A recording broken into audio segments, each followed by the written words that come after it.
좋은 말과 행동으로 본보기가 되는 사람 냄새가 나는 향기를 지니게 하소서. 오늘은 타인에게 마음의 짐이 되는 말로 상처를 주지 않게 하소서. 상처를 받았다기보다 상처를 주지는 않았나 먼저 생각하게 하고 늘 변함없는 사람으로 살게 하소서. 살아가며 고통이 따르지만 변함없는 마음으로 한결같은 사람으로 믿음을 줄 수 있는 사람으로 살아가게 하소서. 나보다 남을 먼저 생각하게 하시고 마음의 욕심을 품으며 살게 하지 마시고 비워두는 마음 문을 활짝 열게 하시고 남의 말을 끝까지 경청하게 하소서. 무슨 일이든 감사하는 마음으로 살게 하소서. 비록 아픔이 따르는 삶이라도 그 안에 좋은 것만 생각하게 하시고 건강 주시어 나보다 남을 돌볼 수 있는 능력을 주소서. 오늘도 많은 사람을 사랑하며 살게 하소서. 더욱 넓은 마음으로 서로 도와가며 살게 하시고 조금 넉넉한 인심으로 주위를 돌아볼 수 있는 여유 있는 마음을 주소서. 하나님, 올해도 벌써 절반이 지나갑니다. 시인의 기도처럼 우리의 마음은 넓어졌는지, 우리의 손짓, 발짓, 눈빛은 얼마나 예수를 닮아가고 있는지 오늘 예배가 우리를 돌아보고 새로이 다짐하는 시간이 되기를 예수님 이름으로 기도합니다.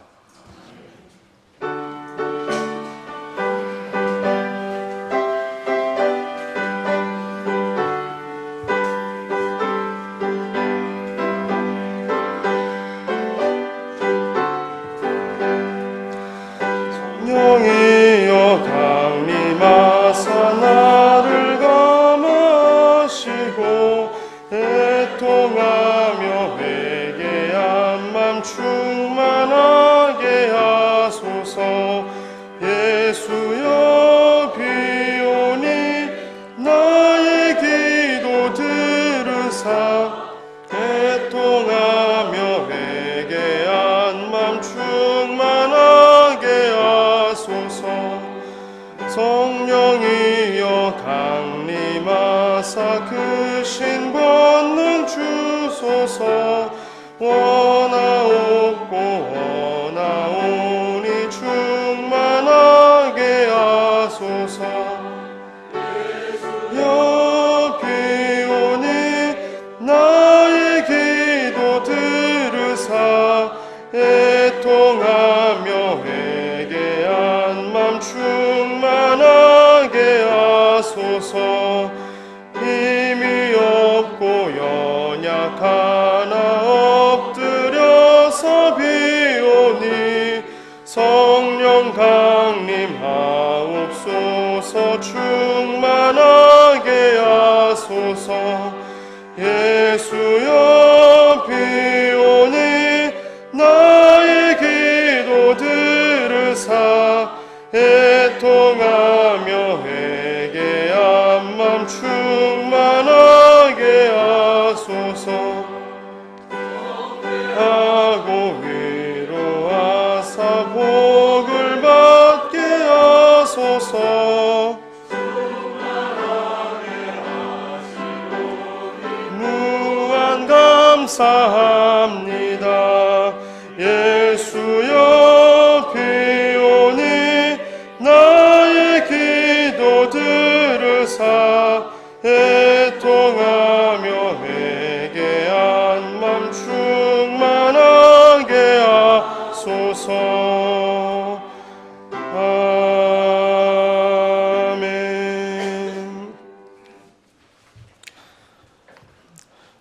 모든 사람에게 두려운 마음이 생겼다. 사도들을 통하여 놀라운 일과 표징이 많이 일어났던 것이다.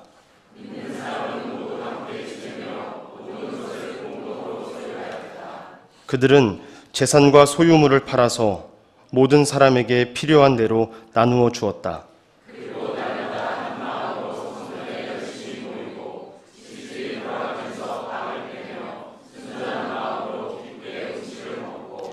하나님을 찬양하였다. 그래서 그들은 모든 사람에게서 호감을 샀다. 주님께서는 구원받는 사람을 날마다 더하여 주셨다. 아멘. 손경호 형제님께서 기도해 주시고 성서의 말씀을 봉독해 주시겠습니다. 이어서 성가대에서 찬양해 주시고 소통하도록 이끌며 희망과 능력을 주시는 성령을 믿습니다 라는 제목으로 최만자 자매님께서 말씀 증거해 주시겠습니다.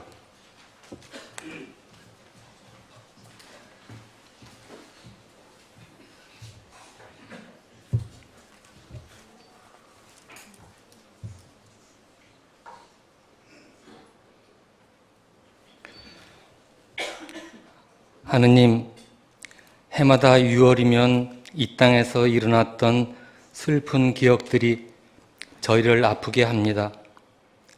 아픈 6월이 다시 돌아왔지만 그때도 지금도 양심 없고 말 많은 바보들이 고위직을 차지하고 손가락은 민중이 잼 항아리에 넣고서 민중을 속이는 분별 없는 지도자들이 나라 안팎에 가득한 6월이지만 더 용기 있고 분별 있게 오늘 이 세상과 마주하게 도와주셔요. 하느님, 오늘 성령 강림 주일이라 합니다. 하느님, 저희 허물이 스승을 죽일 만큼 하느님께 용납되지 않았나요? 있었는지 없었는지도 모를 원죄라는 것 때문에 하나님께서 사랑하는 주님을 죽였고 그 성령께서 비둘기같이 불이 혀와 같이 나타났다고 기록한 그들의 신앙 고백을 오늘 여기에서도 믿어야 하나요? 뜨겁고 눈부신 6월이 하늘 아래 푸른 숲과 예쁜 꽃들과 잔잔한 물을 바라보면 느낄 수 있듯 저희 눈이 보았고 저희 귀가 들었고 맛보았고 냄새 맡고 만져본 것만을 믿는다면 불경일까요? 주님, 없이 계시고 무와 같다고 하는 저희와 이미 하나라는 하느님께서 저희의 찬양을 저희의 예배를 목말라 하실까요? 우리 안에 같이 계신다는 하나님을 사랑하고 그 하나님을 같이 품고 있는 이웃을 사랑하라고 하신 주님의 가르침만 따르려 하면 예수 따름이로서 미흡한지요. 시간을 초월한 영원한 것은 표현할 수도 없고 체험할 수도 없고 붙잡을 수도 없고 담아둘 수도 없어서 주님께서는 비유로 말씀하셨나요? 저희가 피안이라고 부르는 것도 저희가 가지고 있는 지식으로 만들어낸 건가요? 그 길 저 너머에는 어떤 오아시스도 없는데 저희는 그저 신기루만 쫓아다녔네요. 그 옛날 당신의 제자들이 기대했듯이 방언과 예언과 신비한 주문 같은 것을 통하면 그것에 진입할지 모른다는 황홀한 환상을 품고서 지금도 성령 강림 주의를 맡고 있지는 않나요? 주님의 가르침은 그 하느님이 저희에게 이미 와 있고 누구도 그것을 빼앗아 갈 수 없다는 것이라면 그런 것이 주님께서 만난 하나님으로부터 더 멀어지게 하지는 않을까요? 정치판보다 더 많은 사기꾼이 판치는 곳이 종교계라는데 주님 계실 때도 그러했나요? 진리를 추구해왔고 진리란 이런 거라고 주장한 자들은 모두 거짓말쟁이, 자신이 거짓을 말하는지도 모르는 바보, 사기꾼들인가요? 진리, 궁극 진리라는 것이 존재하기는 한가요? 저희는 평생을 이렇게 보낸 끝에 마침내 아무것도 발견하지 못했다는 사실만 깨닫고 어째서 평생을 이렇게 허비했나라는 충격만 간직하고 죽음을 맞을까요? 이러니 어쩔 수 없이 타력에 의지하게 됩니다. 주님께서도 기도하실 때 하늘의 도움을 받으셨지요. 주님께서는 당신의 이름으로 구하면 도와주신다고 하셨지요. 저희 새 길에 주님이 함께 하셔서 올바른 길 가게 인도하시고 언젠가 손님처럼 죽음이 찾아오면 주님처럼 다 이루었다 하며 맞을 수 있도록 성령 강림주일 이후에도 함께해 주셔요. 예수님 이름으로 기도합니다. 아멘.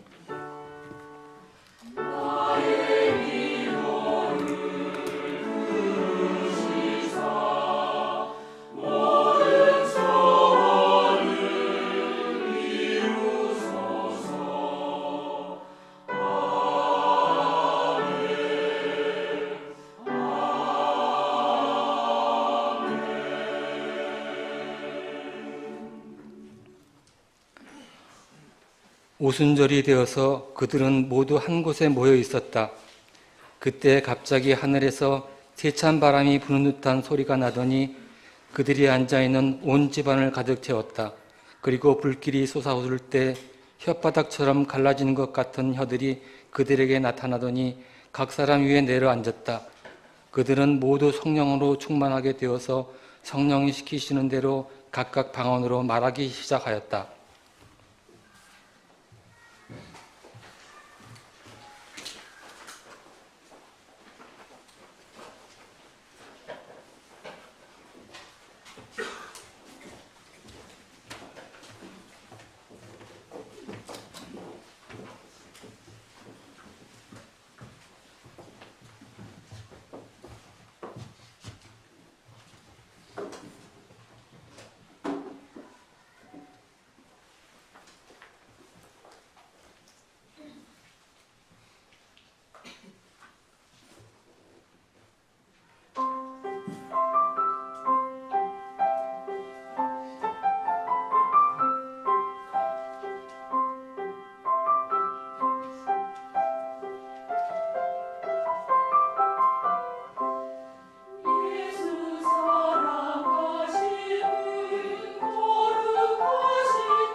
언제나 은혜로운 성가대 찬양 정말 감사드립니다. 오늘 송경호 형제님의 귀한 기도는 제 설교를 하지 않아도 될 만큼 정말 가득한 내용이었습니다. 감사드립니다. 늘 이렇게 설교자를 위해서 물을 준비해 주시는 우리 박선옥 자매님 감사드립니다. 이 물이 얼마나 귀한지 몰라요. 제가 밑에 앉아서 이제 설교 시간을 기다리는 동안에 민정혜 자매님이 위스키가 조금 들어간 사탕을 주셨어요. 아마 설교를 잘 하라고, 술에 취한 듯 잘하라고 주신 것 같습니다.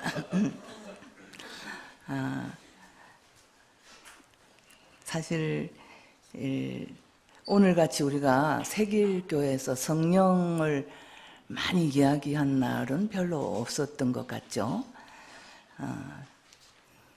사실 제가 이제 설교에 깊이 들어가기 전에 부탁드리고 싶은 게 있는데, 제 머리 요즘 그 색깔 때문에 세길 안에서 약간의 그 관심들이 있습니다. 제가 이건 그 한 몇 개월 전부터 그 전에 하던 염색을 중단한 이후에 나온 색깔입니다. 그래서 설교 동안에 저게 염색을 한 것인가 아닌가 뭐 이런 생각 때문에 말씀에 집중하시지 못할까봐 먼저 알려드리고 시작하겠습니다. 오늘 우리가 성령 이야기를 많이 했는데, 사실은 우리가 매주일 모든 생명들이 서로 소통하도록 이끌며 고난과 절망 속에서도 우리에게 언제나 새로운 희망과 능력을 주시는 성령을 믿습니다. 이렇게 고백하고 있지요. 여러분들은 이 고백하실 때 그냥 형식적으로 암송을 하시는지 아니면 어떤 심정으로 이 고백을 하고 있는지 궁금합니다. 기도에서도 말씀하셨지만 성령은 눈에 보이지도 않고 만질 수도 없고 모습도 없어 성령에 대해서 얘기하는 것은 참 어려운 일입니다. 그럼에도 성령의 은혜를 갈구하는 사람들도 많고 다양한 성령 임재의 체험들도 주변에 넘쳐납니다. 저는 이 어려운 성령 이야기를 다 할 수는 없고 범위를 아주 좁혀서 처음 교회를 시작하게 한 성령 강림을 중심으로 여러분과 함께 생각을 나누고자 합니다.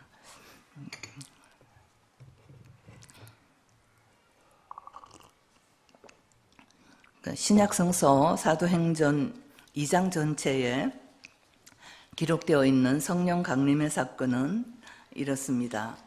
예수 승천 후 열흘이 지난 날, 이날은 유대인들의 유월절 마지막 오순절이어서 제자들이 예루살렘의 한 곳에 모였는데, 그때 거센 바람과 함께 불의 혀 같은 성령이 각 사람 머리 위에 임했고, 성령이 충만해진 이들이 성령이 시키는 대로 방언으로 말했고, 여러 지방에서 온 사람들이 이를 보고 어리둥절하고 신기해하면서 혹자는 저들이 술에 취하였다고도 했답니다.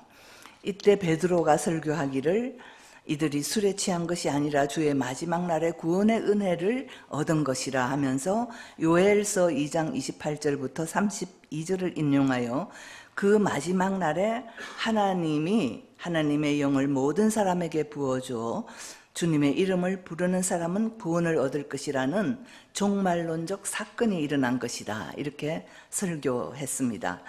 베드로의 이 설교 형태는 매우 초기 단계의 전도 설교의 유형으로 보이는데, 그 당시 그리스도인들의 기본적 확신을 여기에 반영하고 있다고 합니다.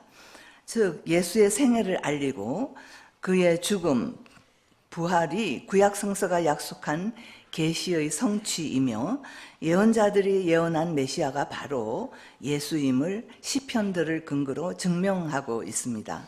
이 예수를 유대인들이 죽였기 때문에 회개하고 세례받고 공동체에 들어와 죄 사함을 받으라고 합니다.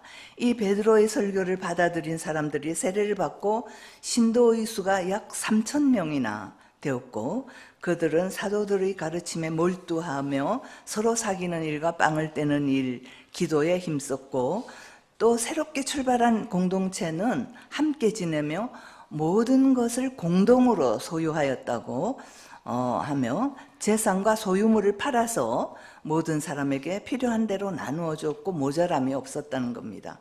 날마다 한 마음으로 성전에 열심히 모이고 집집이 돌아가면서 빵을 떼며 순전한 마음으로 기쁘게 음식을 먹고 하나님을 찬양하고, 그래서 모든 사람들에게 호감을 샀고, 요즘은 비호감 그리스도인들 너무 많잖아요. 근데 굉장히 호감을 샀고 주께서 구원받는 사람을 날마다 더하여 주셨다는 겁니다. 성령 강림으로 맨 처음 교회가 이렇게 시작됐습니다. 이 초자연적 현상을 동반한 성령 강림과 처음 교회 모습은 오늘 우리들에게 어떤 의미를 가질까요? 성령 강림 현상과 이 처음 교회 모습에 대해서 좀 더 자세하게 생각을 해보려고 합니다. 첫 번째는 성령 강림 직전 예루살렘 한 곳에 모인 제자들에 대해서 생각하려고 합니다. 그들은 이스라엘을 회복시킬 구원자라고 철석같이 믿고 따랐던 스승이 치욕스러운 십자가 처형을 당했고, 그와 한 패거리로 몰릴까 전전긍긍하면서 좌절과 공포와 절망에 쌓여 있었습니다. 아직 그들의 두려움이 가시기 전 예수는 호련히 승천하셨고 기댈 곳 없이 안절부절 열흘을 지났던 것입니다. 더욱이 스승을 배반했고 그의 가르침을 제대로 깨닫지 못했던 어리석음, 부족함, 이런 것들에 대한 부끄러움과 회한에 가슴을 치기도 했을 것입니다. 그래서 예수가 머물라고 한 거룩한 도성 예루살렘은 제자들에게는 불안과 위협의 장소여서 그곳을 얼른 떠나고 싶은 마음이 컸을 것입니다. 그러나 또 한편으로 제자들은 자신들의 지난날 잘못을 애통하며 회개하는 마음이 컸을 것이라 짐작됩니다. 뿐만 아니라 예수께서 가르쳐 주셨던 하나님 나라에 대한 가르침이 그때는 몰랐는데 이제서 신기하게 새롭게 깨달아지기 시작했을 것입니다. 예수를 따라다니며 한 자리 권세나 누려볼까 했던 과거의 제자의식과는 천지 차이의 의식이 생겼고, 따라서 이제부터는 정말 그 하나님 나라의 전파를 위해 온몸을 다해 바쳐야겠다는 각오도 오히려 단단해지기 시작했던 것도 같습니다. 제자들은 서로를 격려하고 위로하며 한 마음이 되었고 선한 능력을 느끼고 구원을 간구했을 것입니다. 이렇게 새로운 깨달음에 이르니 예수의 죽음이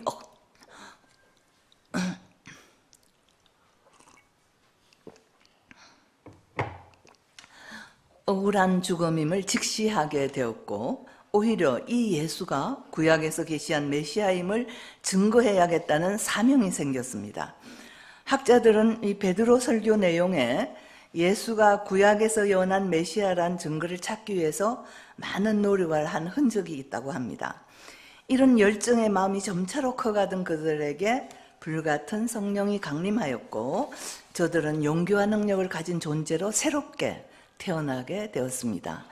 특히 베드로는 스승을 부인했던 수치심과 번번이 저지른 실수들로부터 이제는 자유로워진 사람으로 재탄생한 것 같습니다. 안병무 선생님은 이 상황을 저들 내면 깊이에서의 깨달음이 초자연적 힘을 쏟아내는 현상을 일으켰다라고 표현합니다.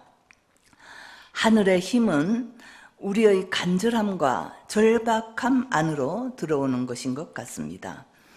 제자들이 절망 가운데서도 깊은 성찰을 통한 새로운 깨달음을 가졌을 때 결국 새 역사를 시작하는 힘을 얻게 되었던 것입니다.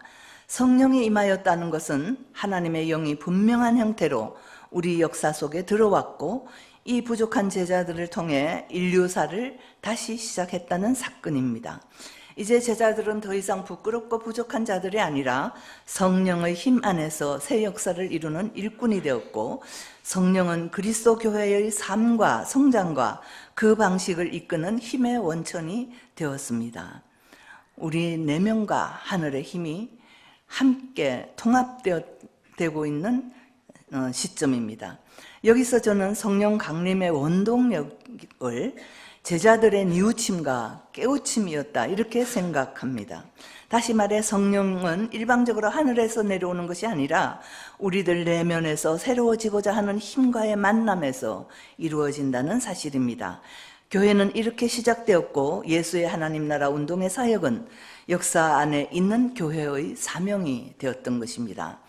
두 번째 생각해 보는 것은 성령이 불의 혀같이 거센 바람같이 임하였고, 제자들이 성령이 시키는 대로 각각 방언을 하였다는 기록입니다. 바람, 불 같은 표현은 성서 전체에서 성령의 상징으로 자주 말해지고 있습니다. 하나님의 확실한 자기 계시나 현현의 모습이 그러한 상징으로 표현되고 있는 것입니다. 그런데 이에 대한 자세한 내용은 너무 많아서 오늘 이 시간에 할 수는 없습니다. 다만 방언을 말한 현상에 대해서 저는 좀 자세히 얘기하고 싶습니다. 그때 여러 곳으로 흩어져 살고 있던 경건한 유대인들이 유월절을 지키고자 예루살렘에 모여들었는데 무려 15개 지방이 열거되고 있습니다. 그들이 각각 자기네 지방 말로 제자들이 방언을 하는 것을 듣고 어리둥절했고 신기하게 여겨서 놀랐습니다. 그들은 말하기를, 이 사람들은 모두 갈릴리 사람인데 어찌해서 우리들 각각 태어난 지방 말로 듣고 있단 말인가. 그래서 놀라고 또 들어는 저들이 세술에 취하였다 조롱하기도 했습니다.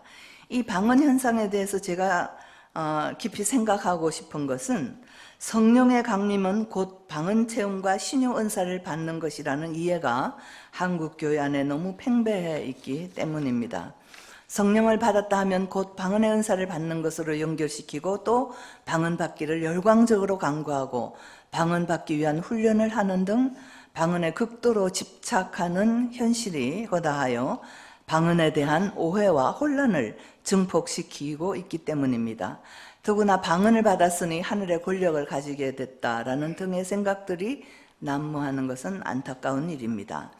박영돈 교수는 일그러진 성령의 얼굴이란 책에서 지금 한국 교회의 성령에 대한 왜곡된 이해와 열정을 안타깝게 그리고 신랄하게 비판하고 있습니다. 이분은 칼빈, 풀러, 웨스트민스터 등 철저한 보수적 신학대학원에서 성령론을 전공하고 지금은 고려신학대학원에서 교수로 있는 분입니다. 그는 성령 충만은 십자가의 고난을 통과하여 오는 은혜인데 그 십자가 없이 성령 충만만 구하면 부흥이 아니라 재앙이 임할 것이고, 십자가 고난을 모르는 사람의 손에서 그 능력은 부패한 육신의 일들을 증진시키는 힘으로 남용되는 무서운 사태가 발생할 것이라 이렇게 경고합니다. 오순절 운동의 신학적 뿌리라는 책을 쓴 도널드 W. 데이턴도 방언은 일반적 종교 현상이라고 하면서 방언에 전념하는 것은 오순절 운동에 대한 적합한 이해를 저해한다고도 말합니다. 이렇게 오순절 교단에서조차도 성령을 방언 받는 것에 집착하는 잘못을 지적하고 있습니다. 바울 사도는 열광적이고 황홀경적 방언 현상에 대해 개인의 은사로 생각하지만 교회 공동체에 득이 되지 못할 수 있음을 경고하고 차라리 예언의 은사를 구하라고 합니다. 제자들의 철저한 뉘우침과 새로운 깨달음에 대한 숙고는 이 본문 맥락에서 전혀 없이 성령 강림의 초자연적 현상에만 집착하는 한국 교회 현실이 안타깝기 그지없는 것은 이런 신앙 행태가 예수의 복음을 왜곡시켜 그 본질을 훼손시키고 세상에 더 큰 죄악들을 초래하는 요인으로 작용되기 때문입니다. 그럼에도 방언이 원시교회 성령 강림 때의 확실한 체험이요 교회 형성의 중요한 요소가 되고 있음은 사실입니다. 그렇다면 왜 교회 시작의 중요한 이 시점에 성령 강림은 방언 현상을 수반하였을까요? 학자들은 이 책의 저자인 누가가 방언 현상을 소통의 사건으로 받아들여서 예수 운동의 전파와 확장이라는 선교적 사건으로 만들어 놓았다고 봅니다. 다시 말해 많은 학자들은 이 현상을 언어와 소통의 문제와 관련시킵니다. 특히 김진혁 교수는 오순절에 여러 지역에 모인 사람들이 제자들의 예수 증언을 알아들을 수 있게 성령의 능력이 방언 현상을 일으켰다고 말합니다. 즉 방언은 초자연적 기적 현상에 중점을 둔 것이 아니라 예수 사건을 전파하기 위한 소통의 사건에 중심을 두고 있다는 것이죠. 그래서 많은 이들이 이 사건을 창세기 11장에 나오는 바벨탑 사건과 연관짓고 있습니다. 하나의 언어만 사용하던 인간이 하늘까지 닿는 탑을 쌓고 자기 이름을 내고 흩어짐을 면하자며 저들 교만을 단일 언어와 연결시켰지요. 그러나 하늘의 벌로 인하여 언어의 혼란이 오고 소통의 장벽에 막히게 되어 온 지면으로 흩어져서 문명을 이루며 살게 되었다는 이야기입니다. 김 교수는 의사소통에 실패한 인간들은 서로가 낯선 이가 되어서 형제 사례에 폭력이 일어나고 타락한 인류가 온 땅으로 흩어졌고 죄가 온 땅을 덮게 되었다 합니다. 그러므로 성령 강림의 언어 소통 사건은 그 소통을 통하여 폭력, 살해의 옛 질서와 전적으로 다른 평화와 사랑의 새 질서를 세상에 가져오신 예수를 모두에게 전하고 알린 한 새로운 창조의 사건이 되고 있습니다. 방언은 그 소통의 역할을 한 것입니다. 이제 온 땅은 예수의 평화와 사랑, 곧 하나님을 아는 지식으로 가득 차게 될 것임을 암시하고 여러 다른 지역의 사람들이 그것을 정확하게 알아듣고 이해하여 소통되었던 예수 운동 전파의 역사가 일어난 것이 맨 처음 교회입니다. 그리고 성령 강림입니다. 실제로 오순절 성령 강림에 함께 했던 많은 지역으로부터 온 경건한 유대인들이나 이방인들이 예수 사건을 방언을 통해서 충분히 알아듣고 깨닫게 되어서 자기 사는 지역으로 돌아가 이를 전파함으로써 초대교회 선교를 더 빠르고 가능하게 하였다는 해석도 있습니다. 그러므로 방언은 신적 능력과 소통하는 신비한 경험이기도 하지만 성령 강림의 방언은 이를 훨씬 넘어서는 소통을 통한 선교적이며 사회 역사적이며 공동체적 의미를 갖는 영적 경험의 사건으로 나타납니다. 그러므로 교회 시작의 방언은 단순한 종교적 신비의 현상만이 아니라 온 세계에 새로운 세상 창조, 새로운 세상 질서를 가져온 예수를 전파하는 하나님 나라 선교의 사건이며 방언은 예수가 누구인지를 알렸고 새로운 세상의 질서와 가치를 공유할 수 있게 했고 그래서 새 질서를 지향하는 새로운 인간 집단을 탄생하게 하는 결과를 가져왔습니다. 성령 받음은 이러한 결과를 가져오게 되는 것입니다. 그래서 세 번째로 생각하게 되는 것이 바로 공동체의 새로운 삶의 모습입니다. 이 새로운 공동체는 매우 종말론적이며 급진적입니다. 두 가지 특징을 갖고 있는데요. 하나는 베드로가 요엘의 예언을 인용하여 알려준 바대로 하나님의 영이 남녀노소, 남종, 여종 등 사회 계급적 신분이나 성별의 차별 없이 모든 사람에게 내려져서 저들 모두 예언하고 환상을 보고 꿈을 꾸게 되었다는 것입니다. 김진혁 교수는 이 공동체는 그동안 소위 인류 문명을 유지 발전시키기 위해 불가피하다면서 인간들이 정당화시켜왔던 각종 사회적 구분과 소외의 원리를 넘어서 평등하고 자유로운 인간성을 누리는 새 세상을 제시하고 지향한다. 이렇게 해석합니다. 구약 성서에서 하나님의 영은 중요한 사명과 직책을 감당하는 왕이나 예언자 같은 정치, 종교, 군사 지도자에게 내려졌는데 요엘 예언자는 종말에 모든 사람 위에 하나님의 영이 부어진다고 합니다. 위르간 몰트만은 이를 영으로 말미암은 메시아적 민족의 다시 태어남이라고 표현하고 있습니다. 성령이 부어진 새 공동체는 우리 안에 내재한 차별과 배제 같은 악함이나 일상적 욕망의 굴레로부터 완전히 자유롭고 평등한 세상을 꿈꿀 수 있는 모든 상상력을 펼치게 합니다.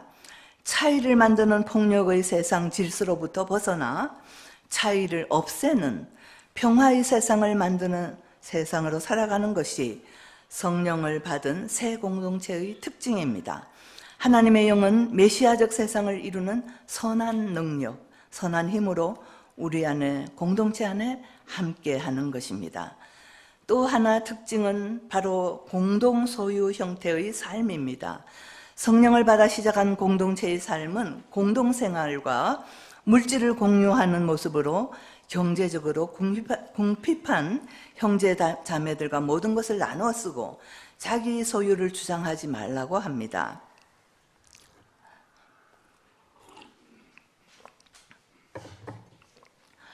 칼 바르트는 그리스도교 신앙에서 중요한 세 가지 결정적 기적이 있는데 하나는 무로부터의 창조, 이 무로부터의 창조에 대해서는 요즘 새로운 신학적 견해들이 많습니다. 그 다음에 동정녀 탄생, 그리고 또 한 가지를 성령을 통한 그리스도인의 등장이다, 이렇게 표현했는데 이것이 바로 이 사도행전에 나오는 공동체적 삶, 이 원시 공동체의 출현을 신앙의 기적이다, 이렇게 표현하고 있습니다. 그렇다면 왜 처음 공동체의 모습이 공동생활과 물질의 공유일까 궁금합니다. 성령 받은 중요한 결과는 새로운 인간성으로 다시 태어나는 것입니다. 성령 받기 전과 후의 삶이 변화되는데 완전히 새로운 사람이 되는 것입니다. 우리가 예수 안에서 거듭난다, 성령 안에서 거듭난다는 말이지요. 그 새로운 인간성은 온전한 자기중심성으로부터 벗어나 새로운 삶의 질서를 받아들인 사람이 되는 것을 말합니다. 가치중심이 전환되고 삶의 방식의 변화를 가지고 그 삶의 방식은 공동체적이라는 것입니다.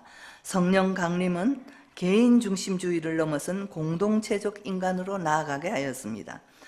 공동소유를 하는 인간성은 사랑과 자유와 평등과 생명의 가치들을 모두 포괄한 인간성에서 이루어지기 때문입니다. 이 공동소유의 방식은 바로 예수의 경제 질서를 따라서 사는 삶입니다.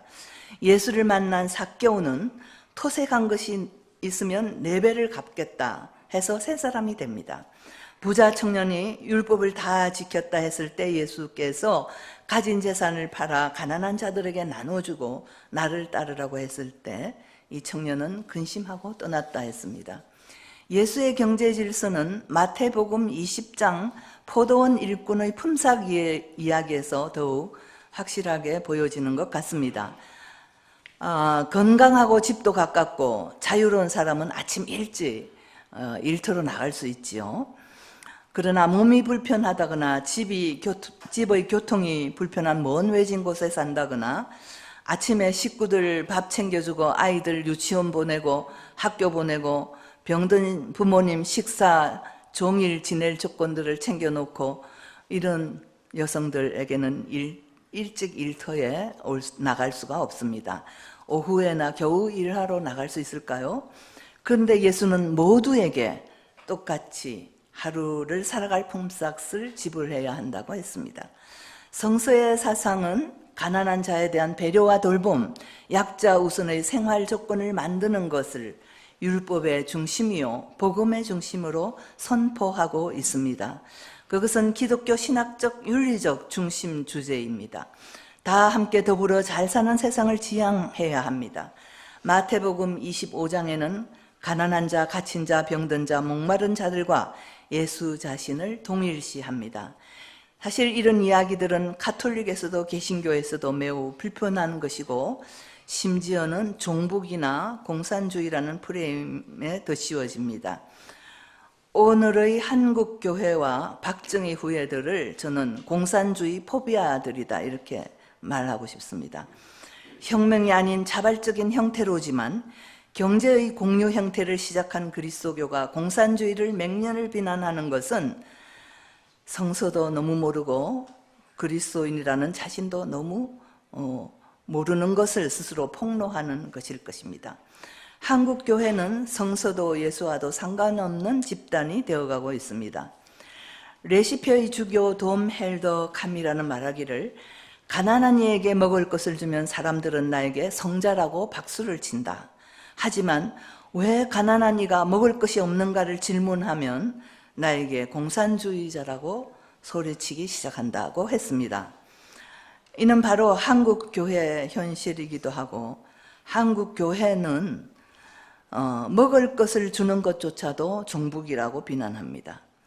성령이 함께하는 사람은 자기중심주의를 넘어서는 새 사람이 되고 함께 모두 잘 사는 경제 질서를 따라 사는 삶을 해야 하는 것입니다. 성령 강림 사건을 이렇게 정리해 보면서 위에서도 언급했지만 오늘의 한국 교회와 한 그리스도인으로서의 나 자신을 생각해 봅니다. 그리고 이 나와 교회와 사회를 과연 새롭게 할 수 있을까? 송경호님 기도도 계속 질문했습니다. 성령 강림 원동력을 제자들의 뉘우침과 깨우침이라 했는데 우리의 뉘우침과 깨우침이 없이 우리의 새로움은 당연히 이룰 수 없을 것입니다. 그러나 새 사람이 되는 것은 결코 내 힘으로만 되지 않는 사실을 우리들은 또한 알고 있습니다. 제자들은 철저하게 뉘우쳤고 급진적인 종말론적 깨우침을 가졌고 성령이 함께하였습니다. 이 일에 나 자신이 가능하겠습니까? 한국 교회가 가능하겠습니까? 사회 경제 구조가 가능하겠습니까? 최근 세길에 오셨던 은혜 공동체 같은 교회들은 이 강팍한 시대에 성령의 불씨를 받은 새 인간성들이 조금 출현한 것이 아닌가 싶었습니다. 지금 우리 현실은 마치 성령 강림 직전의 제자들 상황 같다는 생각이 듭니다. 갈갈이 찢겨 있는 사회 분열, 무고한 이들의 죽음과 폭력의 난무, 윈윈의 복음을 내세우면서 뒤로는 부자와 권력자들의 부만 늘려가는 양의 탈을 쓴 이리들의 경제구조, 너무도 뻔뻔스런 성범죄자들, 그들과 결탁된 사법의 권력들, 대책 없는 여성 혐오, 눈앞의 이익과 자기만의 생존과 세력 유지를 위해 만드는 틀끝만큼의 양심과 책도 없는 가짜 뉴스들, 거짓 정언들, 엽기적인 사건 사고들, 인성교육 제대로 할 곳도 없는 무엇 하나 마음 붙일 곳 없어진 이 세상에서 눈 감고 우리끼리만 사랑하고 재미있게 지내자는 그리스도인이 될 수는 없지 않겠습니까? 제일 한심한 것은 우리 사회 구조학의 고난지인 분단의 현실을 이대로 고착시키려 하고 전쟁의 위협을 이대로 또 후손들에게 물려주게 되는 행태를 앞장서 하는 것이 예수 이름을 팔며 사는 사람들이라는 것입니다. 이 현실 앞에서 우리의 뉘우침과 깨우침은 더 처절해야 되지 않겠습니까? 요즘 일부 교회 지도자들이란 사람들의 행태를 보면 한국 교회는 희망이 없어 보입니다. 우리는 성령 강림 직전의 제자들의 상태에서 좌절하고 있습니다. 제가 이런 고민에 잠겼을 때 정진홍 교수의 종교 현실에서 우리가 기대할 수 있는 것이란 제목의 글을 읽었습니다. 오늘의 종교가 살육에 이르기까지 하는 현실을 보면서 종교가 평화를 위해 기여하기보다는 갈등을 야기하는 주체로 지속되어 왔고 인류를 파멸로 이르게 할 수도 있겠다고 정 교수는 우려합니다. 그는 생각의 지평을 새롭게 하는 북유럽 신화 엘더 에다를 알려주는데요. 세상이 최종 파멸로 운명 지어져 온갖 종말의 전조들이 나타나는데 바다 건너 거인들과 우리를 지켜주는 신들이 싸우게 되고 결국 그 신들도 모두 살해당하며 세상이 끝난다는 것입니다. 인간의 현실을 신들도 어쩌지 못하고 있다는 것이죠. 세상은 당대의 신과 인간 그리고 그의 적대적이든 부정적인 힘들을 모두 아우른 채 몽땅 사라져버린다는 것입니다. 그런데 이 파멸의 이야기는 아무런 논리적 연계도 없이 새 세상의 이야기로 이어지고 있습니다. 오딘의 몰라크에 오시는, 내가 감히 그 이름도 부를 수도 없는, 아무도 그 모습을 본 적이 없는 그 누구보다도 높은 분의 다스림 안에서 새 세상이 열린다. 이런 신화입니다. 신의 죽음마저도 포함하는 종말이 진정한 종말이고 그래야 비로소 처음이 비롯될 수 있다는 이 이야기는 미처 생각지 못한 의미를 줍니다. 정 교수는 우리는 흔히 신에 의한 심판과 재생, 절대적인 것에 의한 터득고 안승을 말하지만 종교 안에서, 그러나 기존의 신이나 절대도 실은 이제까지의 그리고 지금 여기의 망가지고 온전하지 못하게 된 우리 현실에 그 기존의 신도 책임이 있다는 것입니다. 그 가르침과 그 신으로부터 말미암는 온갖 진리라는 것과 규범들을 쫓아 살겠다고 애써온 것이 우리의 정황이기 때문이라는 것이지요. 그런데 삶과 더불어 그 종교조차 한심한 상황이 되어버린 것이라면 그 신과 그 절대도 이 삶의 종말 앞에 면책될 수 없다라는 것입니다. 그리고 오직 요청되는 것은, 혹은 저기서 지금 우리가 기대할 수 있는 것은 다만 새로움뿐이라는 것이 이 신화의 결론입니다. 지금 한국 교회를 보면서, 우리를 보면서 다만 새로워짐을 간절히 기다리게 됩니다.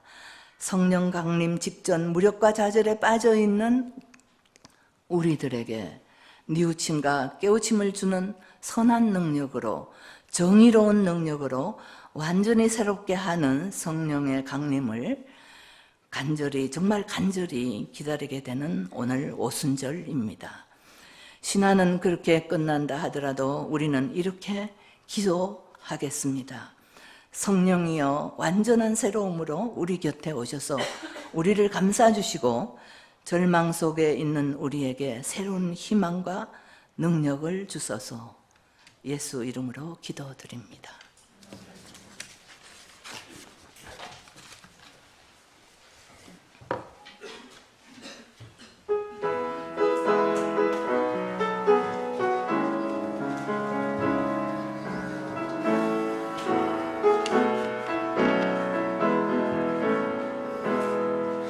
그 선하님의 고요히 감싸여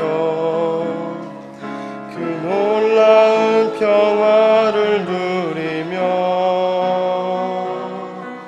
나 그대들과 함께 걸어가네. 나 그대들과 하늘을 여네.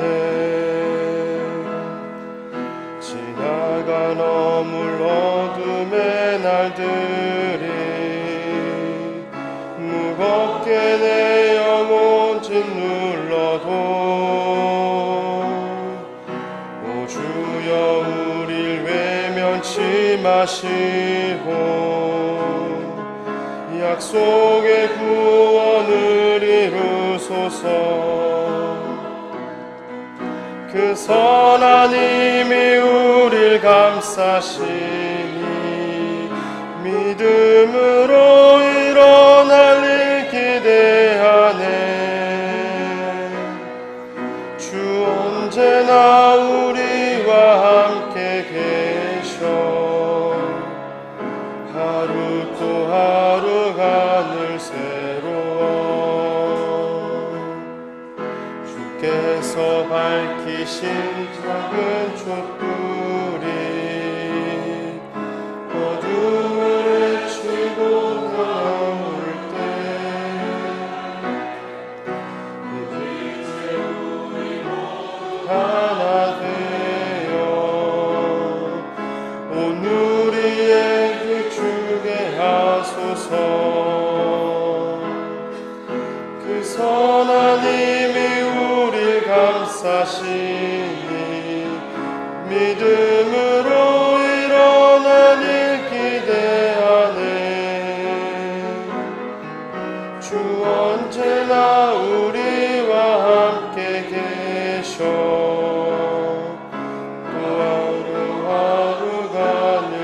새로워 이 고요함이 깊이 문져갈 때 저 가슴 벅찬 노래 들리네. 다시 하나가 되게 이끄소서. 당신의 빛이 빛나는 이 밤 그 선한 힘이 우릴 감싸시니 믿음으로 일어나릴 기대하네. 주 언제나 우리와 함께 계셔. 하루 또 하루가 늘 새로워.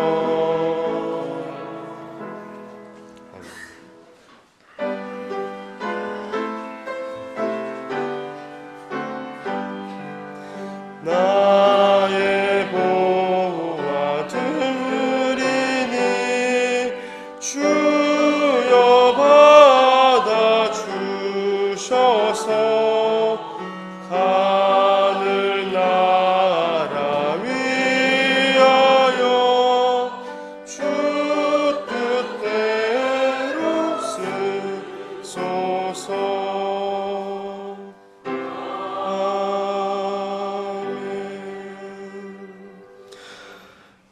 하나님, 모아진 마음과 정성이 하나님 나라를 위해 사용되기를 예수님 이름으로 기도합니다. 아멘.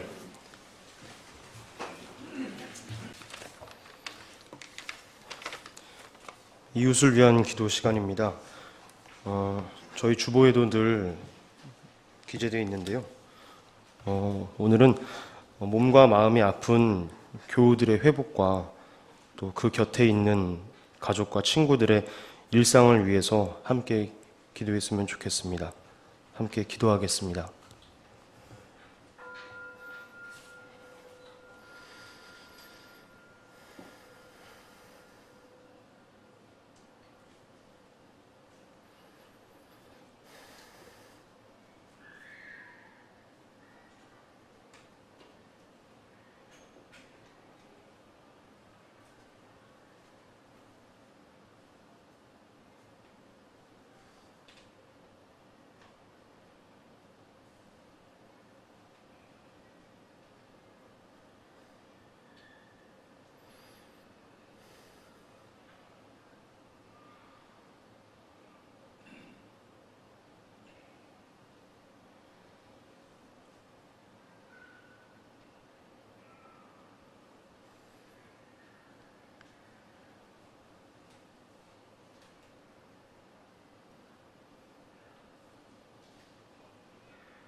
하나님, 몸과 마음이 아픈 교우들의 회복과 그 곁에 있는 가족과 친구들의 일상을 위해 함께 기도했습니다. 우리의 기도가 이 자리에서 그치지 않고 우리의 일상을 통해 완성되어지기를 예수님 이름으로 기도합니다.